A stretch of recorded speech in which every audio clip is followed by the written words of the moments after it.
Alright guys, welcome to your 18th HTML5, and this is kind of like a CSS3 tutorial too. And in this tutorial we're going to be going over some more tricks.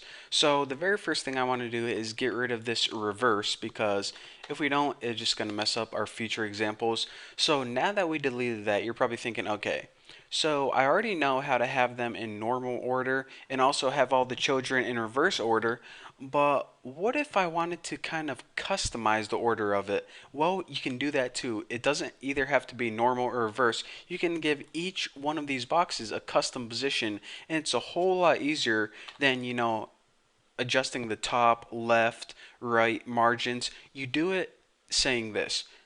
You need your WebKit right now because, of course, browser compatibility crap.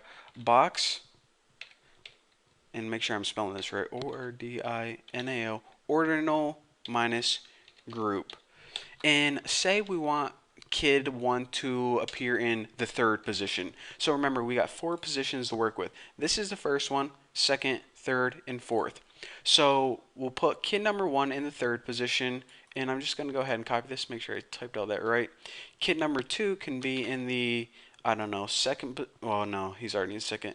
3, 1, 4, and what do we have left? 2.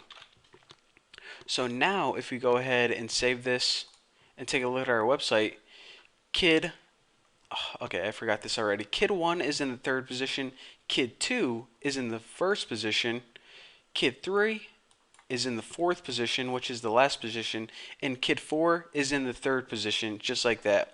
So again, even though these are little boxes, these would be sections of your website that you could position accordingly. So again, how would this be useful? Say you had this awesome website laid out and you wanted to move an entire section. Maybe you wanted to swap sections. Well, it's as easy as changing 2 numbers other than calculating all this weird math crap. It's going to make your life 1,000,000,000 times easier. 1,000,000,000 times? Really? That much easier? Yes.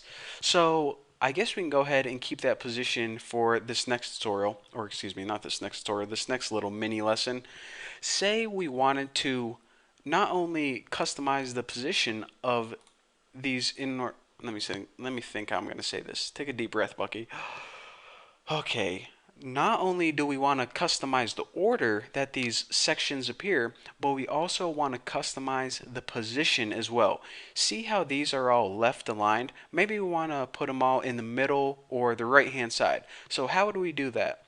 Well, the very first thing we need to do is we need to give mommy a set width, and just go ahead and change this to width and make it like something bigger than 500. 700 pixels should do just fine. So now we need to give each of these kids a set width. So I'm going to change all of their widths to, let's see, we got to account for padding and margin. So let's go ahead and change these to like 60, I guess. 60 pixels. So I'm just going to go ahead and copy this so all my kids are 60 pixels.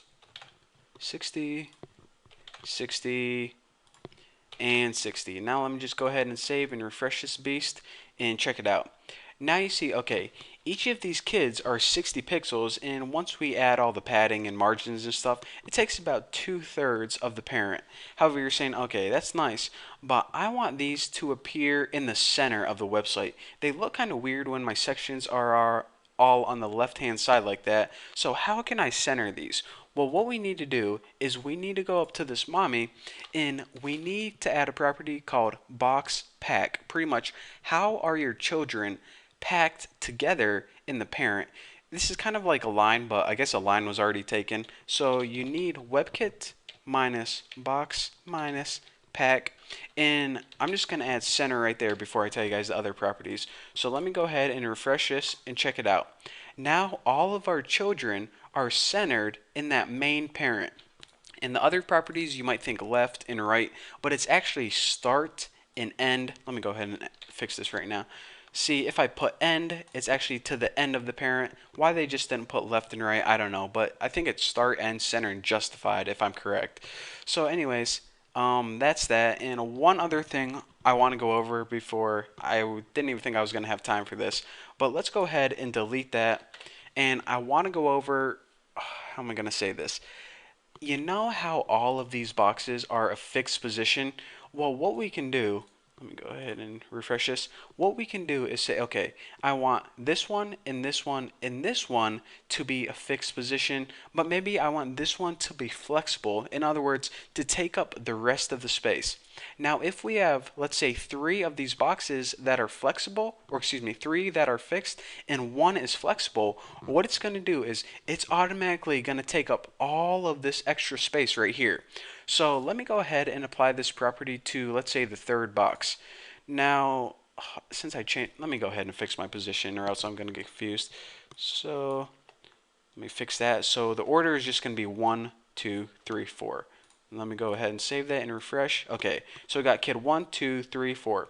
Now say we want kid number 2 to be flexible and kind of push all these to the side. So what we can do is go up to kid number 2 and add that property called WebKit box flex. Now I believe we used this in our very first example, and remember, when we give it the property of 1, it pretty much flexes to take up all the available space.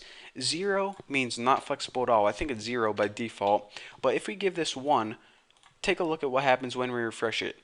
Since our parent had a fixed width of 700 pixels, and these kids also had a fixed width of 600 plus 10 margin plus 20 padding, and kid number 2 was flexible. It said, okay, I'm going to let the parent calculate first, and then I'm going to let these 3 kids calculate, and whatever's left, that's what I'm going to take up. I'm not picky, I'm flexible. So that is the beauty of that.